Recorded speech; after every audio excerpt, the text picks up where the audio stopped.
Взгляните на этот дизайн. Машина на 11 сантиметров или на 4 дюйма шире стандартной А6. Глянцевый черный декор, огромные воздухозаборники, массивная решетка радиатора и совершенно особая пластика кузова. А посмотрите на эти глянцевые колесные арки.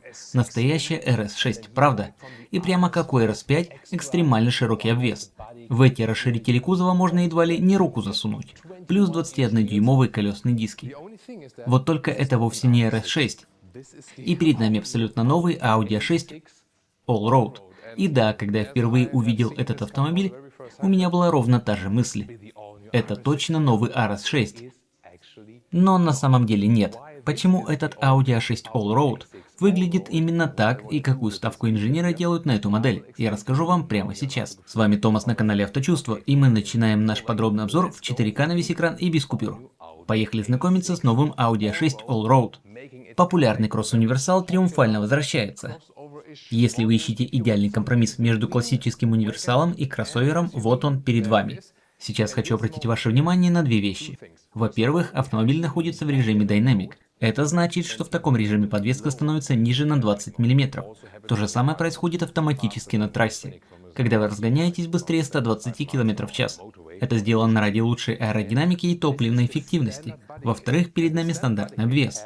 И в базовом исполнении здесь идут затемненные кольца Audi, которые при этом сохранили свой трехмерный рельеф. Плюс особая решетка радиатора с вертикальными черными ламелями внутри, а также матовый черный передний бампер в сочетании с глянцевыми черными элементами по бокам. Как я и говорил, все это стандартный бодикит, и надо признать, они действительно превратили дизайн RS6 в базовое оснащение для нового A6 Allroad. На боковинах кузова это тоже заметно. Глянцевые черные колесные арки сочетаются здесь с самыми большими дисками в линейке. Посмотрите, в режиме Dynamic в колесных арках практически не осталось свободного места. Но мы можем легко вернуть ему привычный вид Audi A6 Allroad. Проще некуда, заходим в меню Drive Select, выбираем режим Max и давайте прокачаем тачку, йоу. Дело в том, что подвеска здесь обладает огромным диапазоном регулировок. Это адаптивная пневмоподвеска. И это первое, с чем можно поиграть. Напомню, у нас есть уровень Dynamic, который занижает кузов на 20 мм. Затем идет стандартный уровень. Для бездорожья можно приподнять машину на 35 мм в режиме Off-Road, а в самом крайнем режиме Lift кузов поднимается еще на 15 мм выше. Процесс почти завершился. Мы вышли на максимальный уровень Lift. И согласитесь, когда в арках появляется столько свободного пространства, автомобиль сразу выглядит совсем по-другому. Такая универсальность делает эту модель крайне любопытной. При этом вы все еще можете заказать более классическое оформление A6 Allroad. Помните, в наших прошлых видео мы показывали, как выглядело предыдущее поколение? Так вот, похожий стиль можно вернуть, если выбрать светлое исполнение нижней части бампера. Вот эту переднюю деталь можно заказать в контрастном серебристом цвете. И тогда вертикальные ламели решетки тоже станут серебристыми. Получится точь-в-точь, как на прошлых поколениях. Но сам подход удивляет. Базовым они сделали этот зловещий агрессивный стиль в духе RS6, а классический кросс-облик Allroad оставили в качестве опции. Сзади, кстати, история повторится. Очень необычное решение. Я спросил у инженеров Audi, на чем вы все-таки сделали акцент в этой машине? Она должна быть более комфортной или более спортивной? И они ответили и то, и другое. Что именно они имели в виду? Смотрите, у этих колес очень большой внешний диаметр. То есть профиль здесь в целом выше, что с одной стороны обеспечивает лучшую амортизацию, в то же время шины стали шире по сравнению со стандартной моделью. А это добавляет управляемости и спортивного характера. Добавьте сюда пневмоподвеску, которая может сильно занижаться ради спортивной езды или приподниматься для бездорожья. Разумеется, самый комфортный режим – это всегда средний базовый уровень, поскольку в нем у подвески максимальный ход сжатия и отбоя. Интересно и то, что линейка дисков начинается с 19 дюймов, затем идут 20-дюймовые, а перед нами самые большие 21-дюймовые. Они выполнены в таком монолитном массивном стиле. Ширина резины здесь составляет 285 мм. мм. Шаг изменения ширины шин идет строго по нарастающей в зависимости от посадочного диаметра диска. Как я уже говорил, в базе здесь идет глянцевый черный декор. Но если вы выберете опциональный, скажем так, олдскульный дизайн, то эти элементы на боковинах станут матовыми черными. Но послушайте, этот обвес по своей ширине вылитая RS5. Мы как раз недавно показывали вам RS5, и там используется точно такой же дизайнерский элемент, как на этой RS модели. Крайне любопытно. Нижняя часть порогов тоже глянцевая черная, со специальными прорезями, которые создают тот самый узнаваемый стиль All Road. У стандартной модели рамки боковых окон тоже будут глянцевыми черными. Длина кузова составляет ровно 5 метров. За счет измененных бамперов машина получилась чуть длиннее стандартного универсала.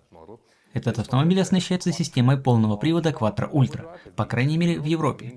Это означает, что в момент ускорения вы все еще получаете выраженный заднеприводный характер, когда больше мощности направляется на заднюю ось. Однако при обычном равномерном движении задняя ось может полностью отключаться ради экономии топлива. Так что это не тот классический постоянный полнопривод Quattro с дифференциалом торсом и распределением момента 40/60, к которому мы привыкли на моделях А6 прошлых лет. Теперь давайте посмотрим на корму. Светодиодная полоса растянулась во всю ширину кузова, а в самих фонарях используются органические светодиоды. В базе и тут обычные светодиоды, затем матричные фары Matrix LED спереди, а на вершине линейки технологии Digital Matrix LED. Ну а для задних фонарей можно заказать именно OLED-элементы. Очень интересный трехмерный рельеф. Его буквально можно прощупать пальцами. Конечно же, здесь есть шильдик All Road. Весь этот декор выполнен в черном цвете. И это, напоминаю, теперь база. Но вы, как и на прошлом поколении, можете выбрать серебристое исполнение для задней части кузова. И если честно, ситуация забавная. С одной стороны, у нас тут внешность в духе зловещего RS6, но с другой, если бы я покупал именно All Road, я бы предпочел классический внедорожный стиль, чтобы сразу было понятно, перед нами All Road модель. Понимаете, о чем я? Впрочем, это дело вкуса. Обязательно напишите в комментариях, нравится ли вам этот новый агрессивный черный стиль. И я знаю, что Ли от него в восторге, она всегда голосует за такой дизайн. И я же больше люблю светлые оттенки и хромированные детали. И если уж я выбираю All Road модель, то мне хочется видеть эти фирменные серебристые контрастные элементы. Кузов автомобиля стал шире целиком за счет нового обвеса. Да, это те самые 11 см, из которых целых 7 см приходится на колею, то есть на то, как именно установлены колеса. Задняя колея расширилась на 7 см, передняя на 7,4 см, а общая ширина машины увеличилась на 11 см. Кроме того, для подзаряжаемых гибридов это идет в базовом оснащении, а для версий с дизельным двигателем TDI доступно в качестве опции. Я говорю про полноуправляемое шасси. Задние колеса могут поворачиваться на угол до 5 градусов в противоположную сторону относительно передних, что существенно уменьшает радиус разворота. Да уж, Audi сегодня подготовила для нас действительно огромный сюрприз. Ой, посмотрите на это. Согласитесь, эти патрубки всегда выглядят как выхлопная система на моделях RS. Правда, здесь они выведены только с одной стороны, поскольку под капотом установлен 3-литровый TDI. Давайте, кстати, туда и заглянем. А заодно я могу показать вам стандартный уровень подвески. И если я переключу систему в режим Balanced, вы сможете увидеть, как автомобиль выглядит при обычной повседневной высоте дорожного просвета. Итак, европейский рынок стартует с 3-литрового дизеля TDI мощностью 300 лошадиных сил, который обеспечивает разгон до сотни примерно за 5,5 секунд. Здесь применяется технология MHEV+, это значит, что вам будут доступны и эффективная рекуперация, и даже короткие поездки исключительно на электротяге. Также появится подзаряжаемый гибрид на базе 2-литровой четверки с суммарной мощностью 367 лошадиных сил. Динамика у него схожая, тоже около 5,5 секунд до сотни, а полезная емкость батареи составляет 21 кВт-час. Рынок Северной Америки стартует чуть позже, и туда приедет 3-литровый бензиновый V6. Если ориентироваться на показатели обычного А6, его мощность скорее всего также составит 367 сил, а разгон до сотни займет менее 5 секунд. Очевидно, что в этой линейке Audi делает ставку исключительно на мощной силовой установки, поскольку модель позиционируется в самом верхнем ценовом сегменте, где обычно безраздельно властвует RS6. Совсем скоро мы узнаем все и про новую RS6, но судя по всему, часть ее дизайна вы уже увидели здесь. Взгляните, например, на оптику Digital Matrix LED. В рисунке дневных ходовых огней можно заметить структуру, напоминающую ячейки. Такая текстура в виде пчелиных сот прячется прямо за стеклом фар, хотя у базового А6 она точно такая же. При этом основные блоки ближнего и дальнего света расположены чуть ниже. Audi порой излишне усложняет вещи, создавая подобные трехступенчатые конструкции и предлагая на выбор 3 разных варианта оптики. Как по мне, это перебор. Но интересно узнать, что думаете по этому поводу вы. А теперь давайте заглянем в салон. Знаете, мне до сих пор трудно поверить, что они подарили обвесу Allroad внешность от RS6. Это стало по-настоящему неожиданным сюрпризом сегодняшней презентации. С нетерпением жду, что вы напишите об этом в комментариях. Здесь, кстати, установлены доводчики дверей. Вот, пожалуйста. А сами дверные ручки сделаны фиксированными, они полностью интегрированы в кузов. Правда, из-за этого у них нет четкого физического отклика при нажатии, понимаете? Как я уже говорил, адаптивная пневмоподвеска будет менять клиренс автоматически в зависимости от дорожной ситуации. Но вы также можете управлять ей вручную через мультимедийную систему. Сейчас мы переместимся в салон, и я покажу вам абсолютно все настройки пневмы. Это будет весьма любопытно. Вообще линейка A6 Allroad всегда отличалась на ходу своим особым неповторимым характером. Поэтому мне безумно интересно, как на поведении машины скажутся увеличенный внешний диаметр колес и более широкие шины. К тому же инженеры обмолвились, что полностью переработали базовые алгоритмы работы пневмоподвески. Так что мне не терпится выяснить на тест-драйве, что именно скрывается за этими словами. А теперь посмотрите на внутреннюю обивку дверей. Если честно, это не жесткий пластик, но и на качественную эко-кожу тоже не похоже. Думаю, в плане качества материалов здесь все могло бы быть выполнено и получше. Интеграция контурной подсветки приятная. Правда, тут все еще остался старый блок управления на подлокотнике с обилием глянцевого черного пластика и единой сплошной панелью кнопок. На абсолютно новом Audi Q9 они уже представили классические раздельные физические клавиши. Так что я с нетерпением жду, когда это решение доберется и сюда. В самом низу дверной карты мы упираемся в жесткий пластик. Кстати, сейчас машина опустилась на стандартный уровень, но даже в этом положении дорожный просвет на 3,4 см выше, чем у обычной модели A6. Переходим к интерьеру. Здесь установлен стандартный для A6 руль с полым дизайном, однако то, что к нам наконец-то вернулось, это физические барабанчики прокрутки. Я безумно рад их видеть. Заметно, что изначально инженеры их не планировали. Они буквально прорезали под них отверстия в глянцевой панели и вставили эти колесики. Справа находится регулировка громкости, а вот все остальное пространство это по-прежнему единая сенсорная панель для всех остальных функций. Но у нее хотя бы есть четкий тактильный отклик при нажатии, что уже хорошо. Многие наши зрители часто критикуют Audi за эти огромные рамки вокруг дисплея. Экран действительно кажется узким, учитывая сколько пустующего пластика осталось по краям. Но сама картинка на дисплее выглядит круто. А еще Audi знатно усложняет жизнь покупателям, когда дело доходит до кресел. Дело в том, что здесь предлагается аж 4 разных профиля сидений. Конкретно в этой машине установлены так называемые мультиконтурные кресла. Это самый-самый топовый вариант из всех возможных. И я не шучу. 4 разные формы сидений. У них есть базовые кресла, спортивные кресла плюс, с интегрированными подголовниками и, наконец, вот эти флагманские комфортные сиденья с мультиконтурной регулировкой. При этом в Европе для базовых и спортивных сидений доступна тканевая обивка, а в качестве опции комбинация искусственной и натуральной кожи. А вот для двух оставшихся топовых вариантов, спортивных плюс и мультиконтурных, предлагается исключительно натуральная кожа. И здесь Audi снова оказывается единственным премиум-производителем, который до сих пор не предлагает полностью экологичную, веганскую альтернативу или высококачественную эко-кожу для своих флагманских салонов. Они просто отказываются понимать, насколько это важно сегодня для огромного количества людей, и в первую очередь для самих животных. Audi этого просто не догоняет, и я искренне не понимаю такой позиции. Очевидно, им плевать на животных, по-другому это назвать нельзя. При росте 1,89 м у меня остается приличный запас пространства над головой до этой фиксированной панорамной крыши. Кстати, здесь есть цифровая шторка, я вам ее скоро покажу. Рулевая колонка регулируется по вылету и высоте с помощью электропривода. И да, должен признать, что эргономика самого кресла весьма удачная. Конечно, нам еще предстоит протестировать кучу машин со всеми 4 профилями сидений. Как видите, Audi в очередной раз усложняет процесс конфигурации автомобиля. Сейчас я открою дверь для Лии, чтобы она могла поснимать с этой стороны, а то я совсем забыл продемонстрировать вам звук закрытия двери. Звучит очень солидно, породисто. Обожаю этот плотный хлопок. Потрясающе. Что ж, добро пожаловать в этот кокпит. В студии, конечно, темновато, но благодаря этому мы можем во всей красе рассмотреть контурную подсветку. И сделана она действительно великолепно. Мягкие линии проложены в том числе по центру центральной консоли и плавно уходят вперед. Выглядит здорово. Также обратите внимание, что здесь в A6 по бокам консоли есть небольшие мягкие вставки.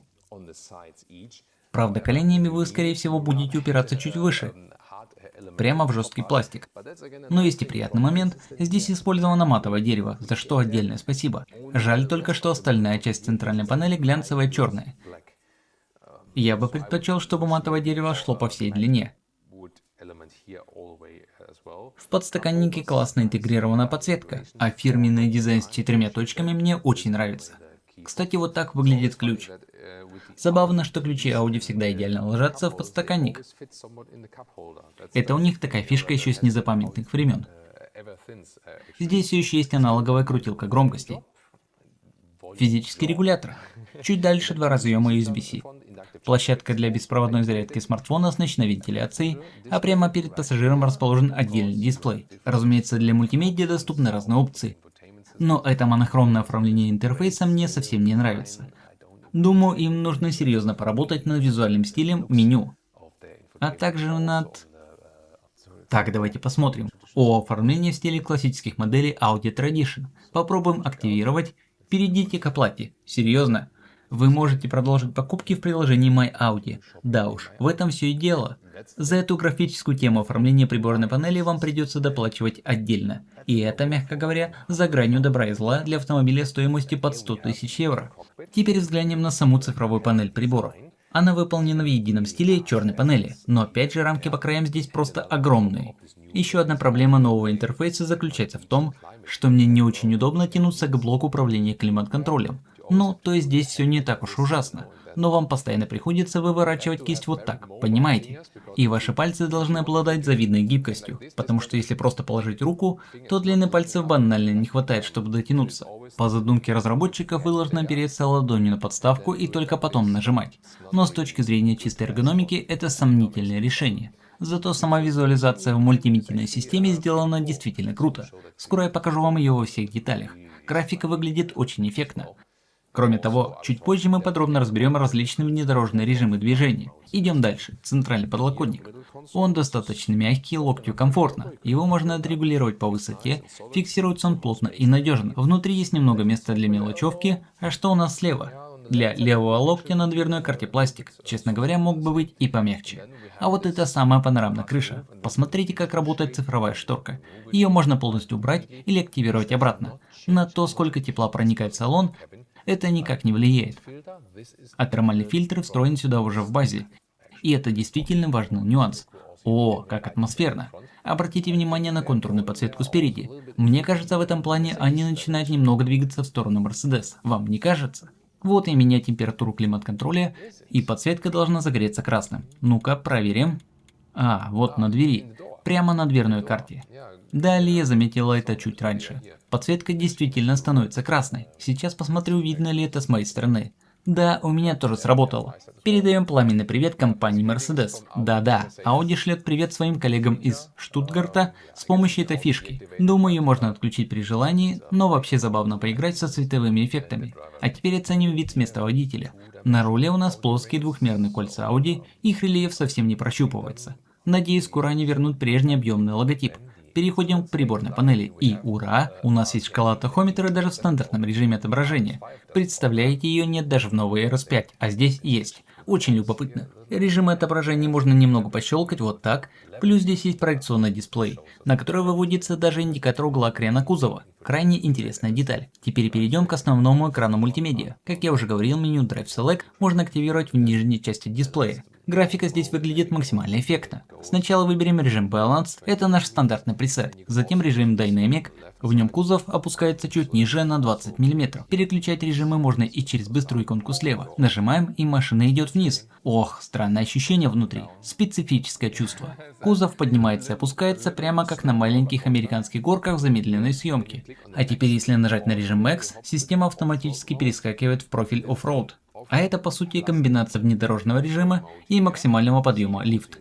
На анимации режима Off-Road вы можете заметить эти симпатичные маленькие камушки, которые символизируют езду по пересеченной местности. Ой, они исчезают, если отвести взгляд от задней части виртуальной машины. Так, погодите-ка. Нет, они пропали. Камушки исчезли. Ну да ладно. В любом случае режим Off-Road оптимизирует тягу для бездорожья и позволяет немного больше хулиганить за рулем. Естественно, все можно настроить индивидуально под себя. А вот и очень важная кнопка. Интересно, она есть во всех комплектациях? Что это у нас? Это клавиша вызова ассистентов водителя.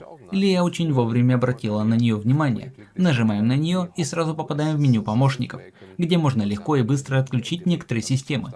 Другой вариант – использовать настраиваемую кнопку звездочку «Избранное». На нее можно назначить, например, быстрое отключение назойливого звукового предупреждения ES о превышении скорости. Так что теперь они интегрировали массу возможностей для гибкой настройки и отключения электронных нянек. О, камушки вернулись. Забавно за этим наблюдать. Сама визуализация, надо признать, сделана весьма недурно. Лию эти камушки знатно повеселили. Тот самый фирменный немецкий юмор, понимаете? Лия мой немецкий юмор ценит, и я надеюсь, что вы тоже. Спасибо вам огромное за это. Смотрите-ка сюда, двойное остекление передних дверей – это опциональные акустические стекла. И если вы выберете эту опцию, то они будут установлены как спереди, так и сзади. Это, конечно, круто и наверняка обеспечит нам отличный акустический комфорт в движении.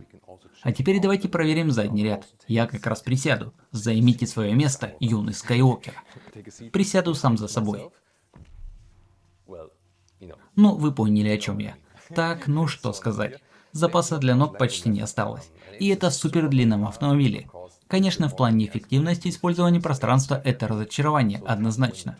Высокому человеку за рулем здесь придется несладко. Кстати, сталкивались с вещами, которые сначала не замечаешь, но стоит один раз увидеть или услышать от кого-то и развидеть это обратно. Для меня ярким примером был руль на S-классе предыдущего поколения, который напоминал улыбку клоуна. Сначала я не обращал внимания, а потом мне подсказали, и все разглядеть не получилось. А теперь посмотрите вот на это. Взгляните на эти передние кресла сзади. Когда смотришь на них с этого ракурса, да еще и с выдвинутыми вот так подголовниками, вам не кажется, что само кресло вместе с подголовником выглядит так, будто человек испуганно вжал голову и высоко поднял плечи? Видите это? Ну ведь похоже же, да? Ну все, не благодарите. Теперь вы тоже не сможете это разглядеть. В общем, место для ног тут в обрез. Как видите, моя главная задача сегодня – смешить Лию, чтобы она смогла стойко перенести эти затянувшиеся съемки. С запасом над головой до панорамного стекла проблем нет. Но вот ближе к боковине крыши все уже очень впритык, действительно близко, любопытно. Так что просторным задний ряд этой машины точно не назовешь. Зато здесь есть приятная механическая шторка, вот такая. Я так и знал, что Лия снова начнет смеяться. У нее вообще есть любимые триггеры. Если я что-нибудь уроню, врежу в стену или, например, в дверь, она всегда покатывается с хохоту. Так что и она, и вы, ребята, можете без проблем развлекаться за мой счет. Пользуйтесь, мне не жалко. Сюда отлично интегрировали контурную подсветку. А если откинуть подлокотник, мы увидим подстаканники с фирменным трехточечным дизайном.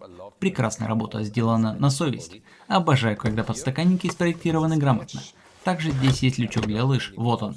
Плюс сиденье можно сложить в пропорции 1/3, чтобы получить больше места со стороны багажника. По центру расположена массивная консоль, а под ней более классический блок климат-контроля. Он сенсорный, но с приятным кликающим звуковым эффектом при нажатии. За это спасибо. Интересно получается, правда? В качестве опции доступен и подогрев задних сидений, что тоже здорово. Мне в последнее время довелось поездить на множестве машин, где сзади вообще не было отдельного климата. Так что я искренне рад его здесь видеть. Ну и крепления Isofix снабжены удобными аккуратными заглушками для простой установки детских кресел. И да, еще одно короткое замечание по поводу материалов. Эргономика кресел отличная как спереди, так и сзади. Но вся соль в том, что перед нами их самое топовое сиденье из натуральной кожи. И сам материал на ощупь жестковат. Он реально жесткий, а не мягкий. И если отбросить на секунду этическую сторону вопроса, хотя она безусловно самая важная, современная качественная кожа чисто технологически стала банально лучше и приятнее. Конечно, при условии, что это действительно высококлассный материал. К слову, на всех роскошных яхтах стоимостью от полумиллиона евро и выше используют исключительно высокотехнологичную эко-кожу, потому что она гораздо долговечнее и устойчивее к той же соленой воде. Так что пора боже двигаться вперед вместе с технологиями. А теперь давайте измерим багажник. Поехали. Объем составляет 470 литров для этой версии с двигателем внутреннего сгорания. Напомню, у нашего дизеля TDI применяется технология MHEV+, а вот у подзаряжаемого гибрида багажник будет будет скромнее, всего 400 литров. Как вы можете видеть, здесь пол расположен достаточно низко, в то время как у гибрида он будет заметно выше. Впрочем, под полом в нашей версии дополнительного пространства практически нет. Эту панель можно приподнять и зафиксировать вот так, но если честно, особого смысла я в этом не вижу. Возможно, вы уже заметили местную шторку. Она автоматически поднимается и опускается при открытии багажника, но ее также можно сдвинуть вручную. Функция действительно удобная, автоматика работает четко. Давайте измерим высоту проема. Она составляет около 68 сантиметров. Длина багажника по полу, ух ты, целых 1 метр 20 сантиметров.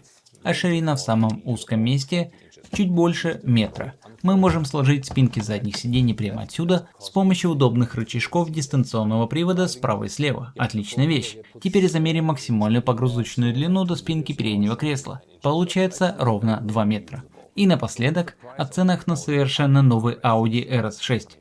Ой, простите, конечно же на A6 Allroad. В Европе стоимость стартует от 77 тысяч евро за дизельную версию TDI. Подзаряжаемый гибрид обойдется минимум 80 тысяч евро. Ну а наш сегодняшний автомобиль в максимальной комплектации со всеми возможными опциями и свистелками стоит 108 тысяч евро. Цены для североамериканского рынка мы узнаем чуть позже. Там как раз будут версии с бензиновой V6 и другими моторами. Какой вариант конфигурации вам ближе? Предпочли бы вы такой мрачный, брутальный, темный образ кузова, или вы скорее в команде Томаса и голосуете за классический стиль A6 Allroad с яркими серебристыми контрастными элементами? Надеюсь, мы сможем показать вам эту машину в движении немного позже. У нас на канале уже вышло много роликов об этом поколении. Переходите и смотрите прямо сейчас.